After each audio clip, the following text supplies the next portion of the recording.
हाय दोस्तों, स्वागत है आपके अपने चैनल जीके विज्ञान दोस्तों। और साथ साथ में भक्ति और सूफी आंदोलन के पार्ट 4 में भी आपका बहुत बहुत स्वागत है दोस्तों। भक्ति और सूफी आंदोलन का आज पार्ट 4 है। पार्ट 1, पार्ट 2 और पार्ट 3 हो चुका है, लिंक डिस्क्रिप्शन में है।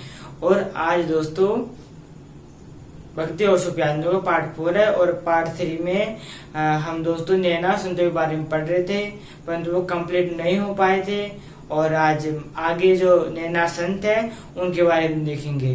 तो बहुत ही इम्पोर्टेंट वीडियो है, वीडियो को शुरू से लास्ट तक जरूर देखें, वीडियो को शेयर जरूर करें दोस्तों। तो बिना तो वीडियो शुरू करते हैं दोस्तों। पहले संत है कबीर जी। हम आज भी दोस्तों बहुत सारे संतों के बारे में देखेंगे। तो सबसे पहले देख लेते हैं कबीर जी।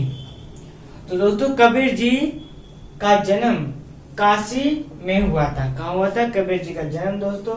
काशी में लहरदार तालाब के किनारे पर हुआ था। कहाँ हुआ था?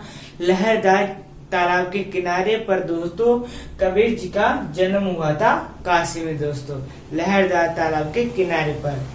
और इनका पालन पोषण किसने किया? दोस्तों कबीर जी का पालन पोषण नीरू और नीमा ने इनका पालन पोषण किया था। किसने किया था? नीरू और नीमा ने दोस्तों कबीर जी का पालन पोषण किया था। और जो नीरू और जो नीमा है ये मुसलमान थे। क्या थे? जो पालन पोषण किसने किया? नीरू और नीमा ने दोस्तों, जो कि ये मुसलमान थे दोस्तों। इनकी माता पिता नहीं थे, माता पिता के समान इनका पालन पोषण किया था। माता पिता के समान थे दोस्तों। कबीर की किसके भक्त थे? किस तरह की भक्ति थी? तो कबीर जी की भक्ति निर्गुण थी। मतलब कि ये कबीर जी निर्गुण भक्त थे, है ना। और कबीर जी के गुरु, तो दोस्तों कबीर जी के गुरु थे रामानंद। कबीर जी के गुरु का नाम है दोस्तों रामानंद। तो रामानंद के शिष्य का नाम था कबीर जी दोस्तों। और कबीर जी की शिक्षाएं गुरु ग्रंथ साहिब में है। गुरु ग्रंथ साहिब में दोस्तों कबीर जी की शिक्षाएं हैं। और अब है गृहस्थी। वो गृहस्थी जीवन भी व्यतीत किए थे उन्होंने दोस्तों। मतलब कि दोस्तों उनके पुत्र का नाम था कमाल और पुत्री के नाम था कमाली। कमाल और कमाली दोनों ने अहमदाबाद में कबीर मत का प्रचार किया था। कौन से मत का? कबीर मत का प्रचार किया था दोस्तों कमाल और कमाली ने दोस्तों, जो कि कबीरदास जी के पुत्र और पुत्री थी दोस्तों। तो आपको इतना समझ में आ गया होगा कि इनका जन्म काशी में हुआ, लहरदार तालाब के किनारे पर। और इनका पालन पोषण नीरू और नीमा ने किया, जो कि मुसलमान थे। इनकी भक्ति निर्गुण थी। और इनके गुरु का नाम था रामानंद। और इनकी शिक्षाएं थी गुरु ग्रंथ साहिब। इनकी जो शिक्षाएं हैं वह गुरु ग्रंथ साहिब में है। और इनकी गृहस्थी पुत्र और पुत्री थे, कमाल और कमाली, पुत्र कमाल और पुत्री कमाली, जो दोस्तों दोनों ने अहमदाबाद में कबीर मत का प्रचार किया था। अब है कबीर जी का व्यवसाय। कबीर जी का व्यवसाय कौन सा था? जुलाहा। क्या था? जुलाहा, मतलब कि कपड़े बुनना, कपड़े बुनते थे वो। और उनके द्वारा बुने हुए कपड़े को दोस्तों ईश्वरीय वस्त्र कहते थे। क्या कहते थे? ईश्वरीय वस्त्र कहते हैं दोस्तों। कबीर जी के द्वारा जो वस्त्र बुने गए हैं उन्हें क्या कहते हैं? उन्हें हम ईश्वरीय वस्त्र कहते थे दोस्तों। और उनका व्यवसाय क्या था? जुलाहा है। आगे है हिंदू मुसलमान दोनों में लोकप्रिय थे। हिंदू जाति के और मुसलमान जाति के दोनों जातियों को दोस्तों ये लोकप्रिय थे। दोनों जातियों को लोग इनको मानते थे। और यह सिकंदर लोदी के समकालीन थे। सिकंदर लोदी के समकालीन के ही दोस्तों कबीरदास जी थे। अब है संप्रदाय। इनका संप्रदाय कौन सा था? तो दोस्तों कबीर जी का संप्रदाय था कबीर संप्रदाय। कौन सा था? इनका संप्रदाय था दोस्तों कबीर संप्रदाय। और इनकी मृत्यु मगहर में हुई थी। कहाँ हुई थी? कबीर जी की मृत्यु दोस्तों मगहर यूपी में हुई थी, जो कि मगहर यूपी में ही उनकी मजार भी है। उनकी गुफा भी है और उनकी छतरी भी दोस्तों वहीं बनी हुई है। तो आपको समझ में आ गया कि मृत्यु मगहर यूपी में हुई थी, वहीं इनके मजार है, गुफा है और छतरी है। और इनका संप्रदाय था कबीर संप्रदाय। हिंदू मुसलमान दोनों में लोकप्रिय थे और सिकंदर लोदी के समयकालीन के थे। और इनका व्यवसाय था जुला है और इनके द्वारा बुने हुए कपड़े को ईश्वरीय वस्त्र कहते थे दोस्तों। तो दोस्तों ये थी हमारी कबीर जी के बारे में जानकारी और आपको समझ में आ गई होगी, मुझे पूरा विश्वास है। तो दोस्तों आज का जो पहले संत थे कबीर वह कंप्लीट हो गए हैं। अब जो दूसरे संत है वह भी देख लेते हैं। आगे है दोस्तों मीराबाई। मीराबाई का जन्म दोस्तों कुड़की पाली में हुआ था। कहाँ हुआ था? कुड़की पाली में दोस्तों मीराबाई का जन्म हुआ था, कुड़की पाली में। और मीराबाई के आराध्य देवते कृष्ण। कौन थे? कृष्ण। कृष्ण जी की भक्ति दोस्तों, जो मीराबाई थी इनके आराध्य देवते कृष्ण जी दोस्तों, है ना। और मीराबाई की भक्ति कैसी थी? तो मीराबाई की भक्ति थी माधुर्य भाव की। कौन से भाव की? माधुर्य भाव की मीराबाई की भक्ति थी, मतलब कि सगुण। कौन सी भक्ति थी? सगुण भक्ति थी दोस्तों मीराबाई की। तो जन्म कुड़की पाली में हुआ, आराध्य देव कृष्ण जी हैं और भक्ति कैसी है? माधुर्य भाव की दोस्तों। और मीराबाई का विवाह है, तो दोस्तों मीराबाई का विवाह है भोजराज, राजा भोजराज जो कि सांगा का पुत्र था, उनके साथ मीराबाई का विवाह हुआ था, राजा भोजराज के साथ। जो भोजराज थे ये सांगा के पुत्र थे, तो उन्हीं के साथ, जो सांगा के पुत्र थे भोजराज, उन्हीं के साथ दोस्तों मीराबाई का विवाह हुआ था। मीराबाई का बचपन का नाम क्या था? तो पेमलबाई। पेमलबाई दोस्तों मीराबाई का बचपन का नाम था, पेमलबाई। बचपन में उन्हें क्या कहते थे? बचपन में उन्हें पेमलबाई के नाम से पुकारते थे। अब है उनकी भाषा। मीराबाई की भाषा कौन सी है? तो ब्रज भाषा और राजस्थानी भाषा। ये दोनों भाषाएं दोस्तों मीराबाई की प्रमुख भाषाएं हैं। तो इतना समझ में आ गया कि इनका जन्म कुड़की में हुआ, आराध्य देवता इनके कृष्ण और इनकी भक्ति थी माधुर्य भाव की, और इनका विवाह भोजराज के साथ हुआ, और इनके बचपन का नाम पेमलबाई था दोस्तों, और इनकी भाषा थी ब्रज भाषा और राजस्थानी भाषा। और यह मीराबाई मेड़ता के ठाकुर राव दूधा की पोत्री थी। किसकी? मेड़ता के ठाकुर राव दूधा की पोत्री थी और रतन सिंह की पुत्री थी। किसकी पुत्री थी? रतन सिंह की पुत्री थी दोस्तों मीराबाई। मतलब कि रतन सिंह के पिता का नाम था, सॉरी, मीराबाई के पिता का नाम था रतन सिंह और मीराबाई के दादाजी का नाम था ठाकुर राव दूधा। तो समझ में आ गया। और इन्हें मारने का प्रयास किया गया था विक्रमादित्य द्वारा। विक्रमादित्य द्वारा दोस्तों मीराबाई को मारने का प्रयास किया था दोस्तों। किसके द्वारा? विक्रमादित्य द्वारा दोस्तों मीराबाई का मारने का प्रयास किया गया था दोस्तों। किसने? विक्रमादित्य ने दोस्तों मारने का प्रयास। किससे?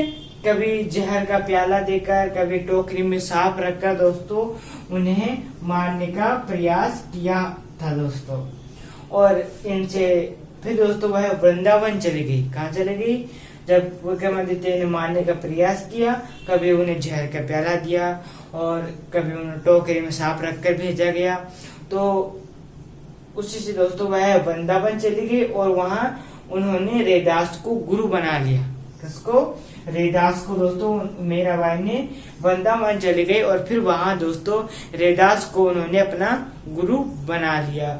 और फिर वह द्वारिका में रणछोड़ जी मंदिर में एक मूर्ति में समा गई। कहाँ समा गई?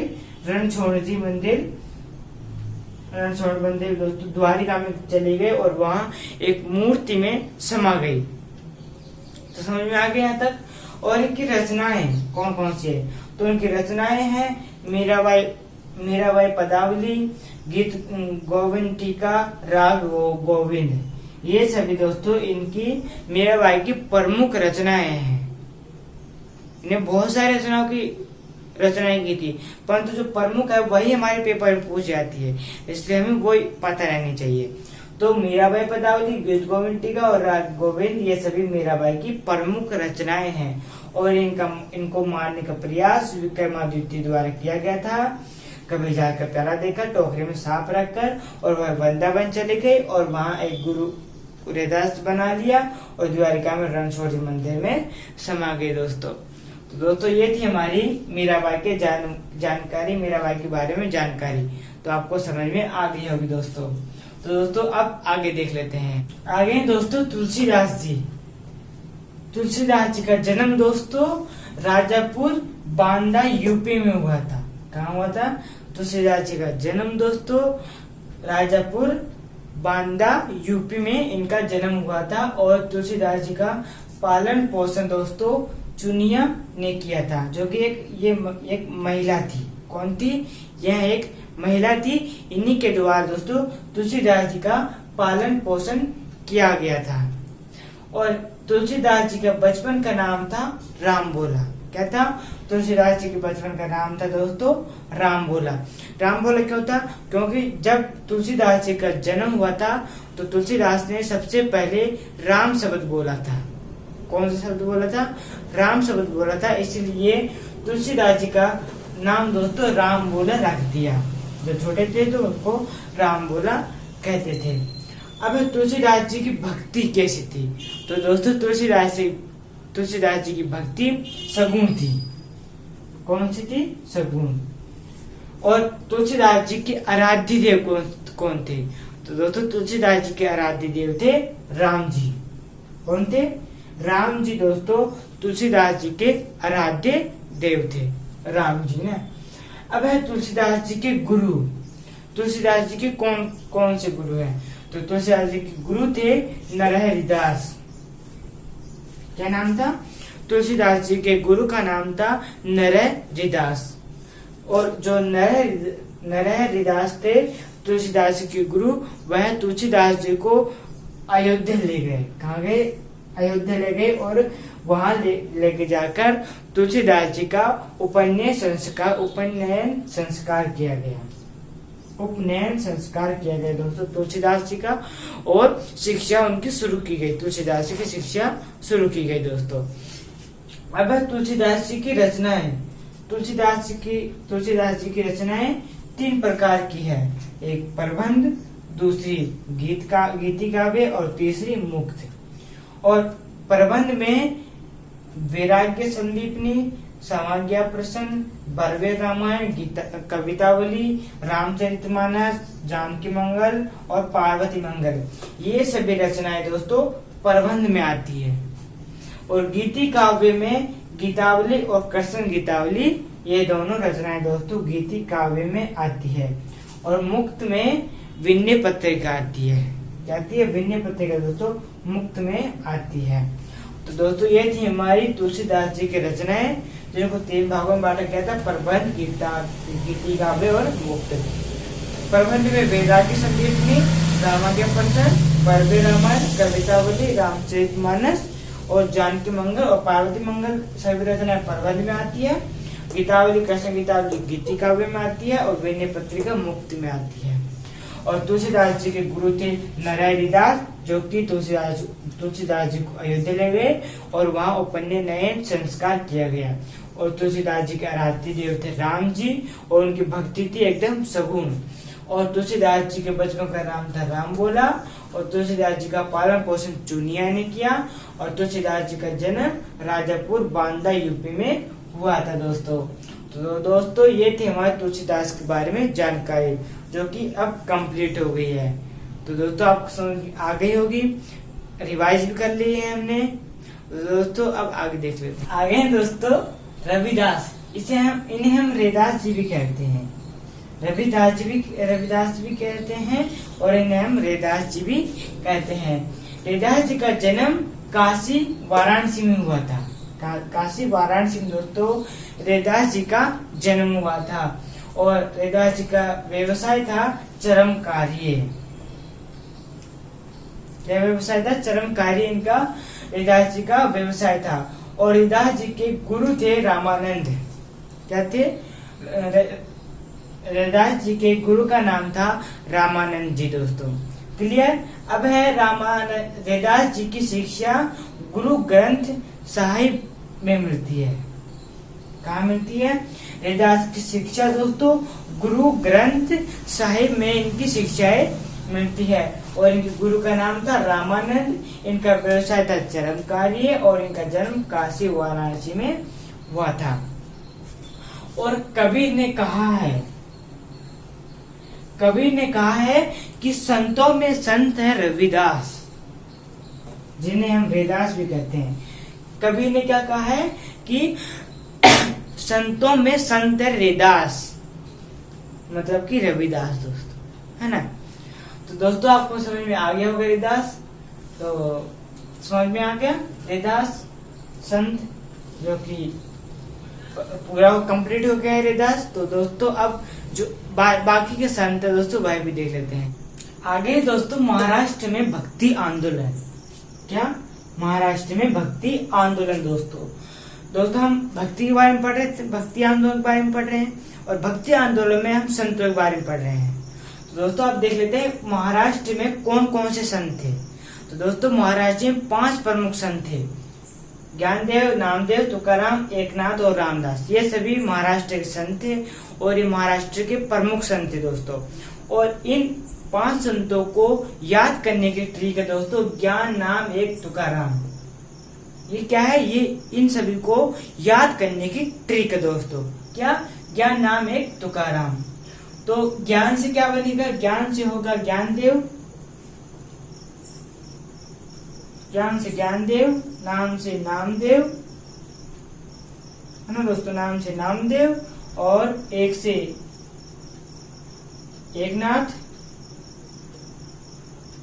तुका से तुकाराम, और दोस्तों लास्ट राम, तो राम से रामदास। ये सभी क्या है? ये सभी महाराष्ट्र के 5 प्रमुख संत है दोस्तों, ज्ञानदेव, नामदेव, एकनाथ, तुकाराम और रामदास दोस्तों।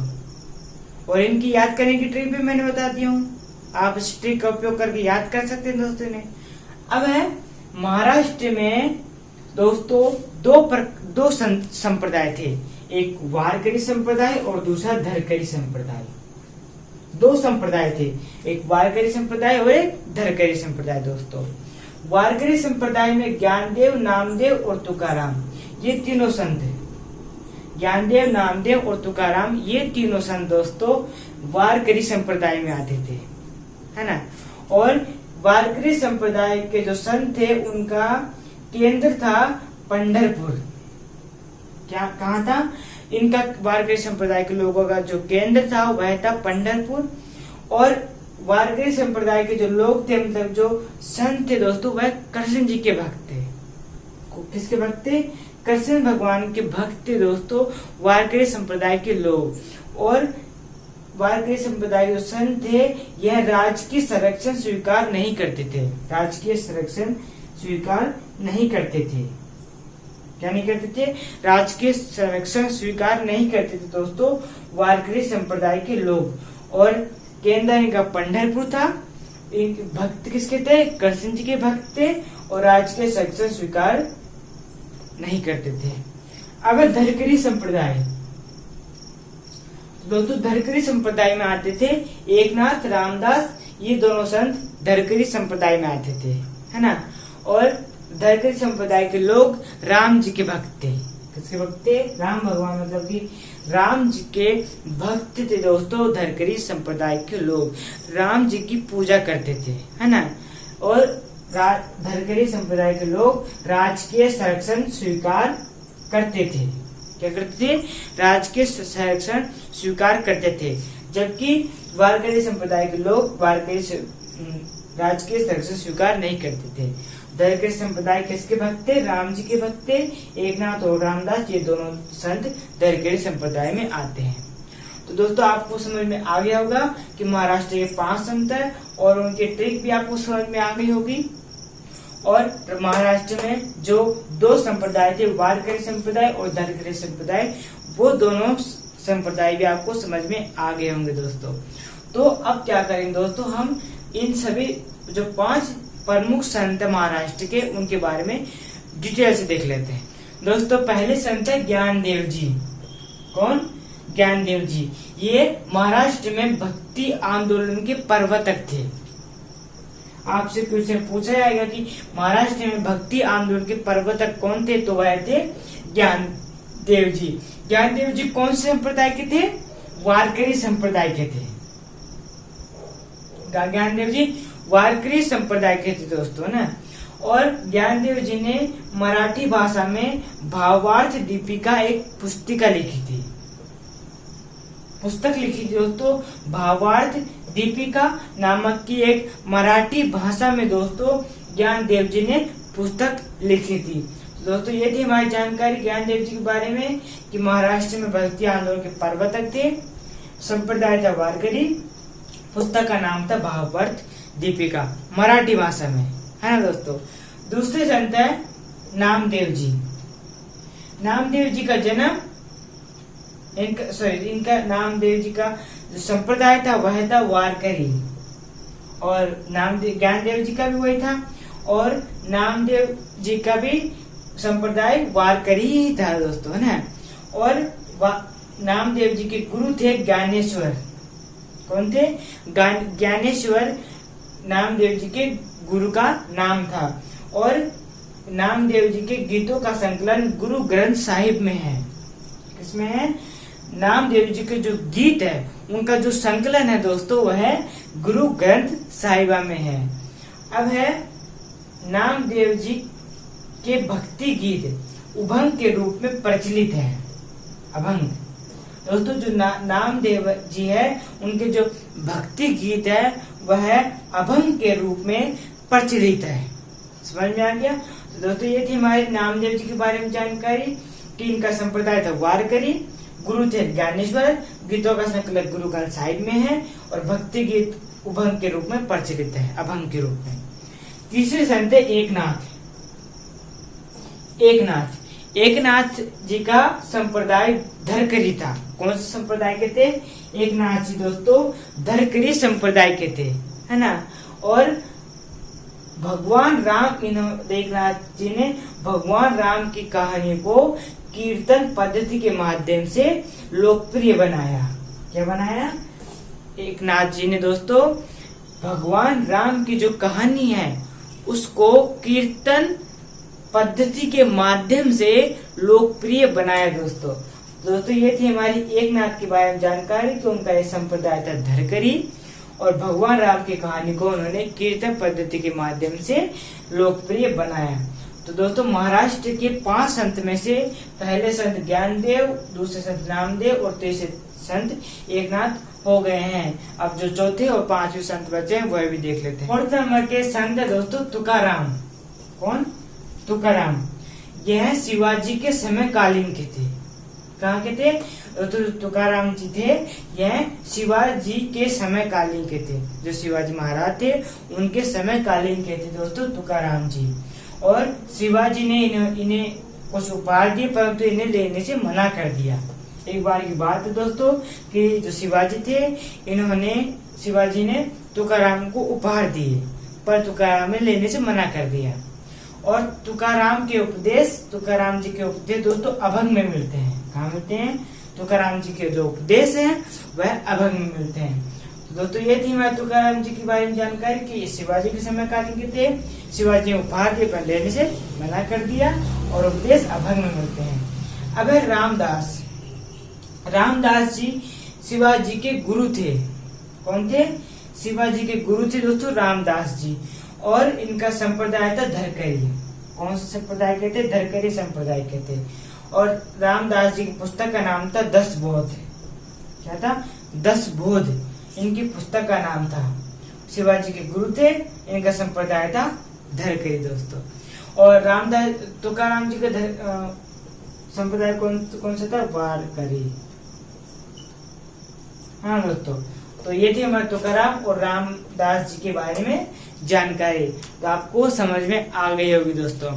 तो दोस्तों ये थे हमारे महाराष्ट्र के 5 संत प्रमुख। दोस्तों आपको समझ में आ गए होंगे दोस्तों। तो दोस्तों आज के वीडियो यही समाप्त करते हैं। और जो हमारा टॉपिक था भक्ति और सूफी आंदोलन, उनमें से आज भक्ति जो टॉपिक है दोस्तों वो कंप्लीट हो गया है। हम कल दोस्तों सूफी आंदोलन जो टॉपिक है उसके बारे में देखेंगे। तो दोस्तों कल का वीडियो देखना नहीं भूलना। मिलते हैं कल के वीडियो में। अगर आज के वीडियो अच्छा लगे तो लाइक करें और अपने दोस्तों के पास जरूर शेयर करें। तो दोस्तों मिलते हैं अगले वीडियो में, तब तक के लिए सभी दोस्तों को जय हिंद जय भारत।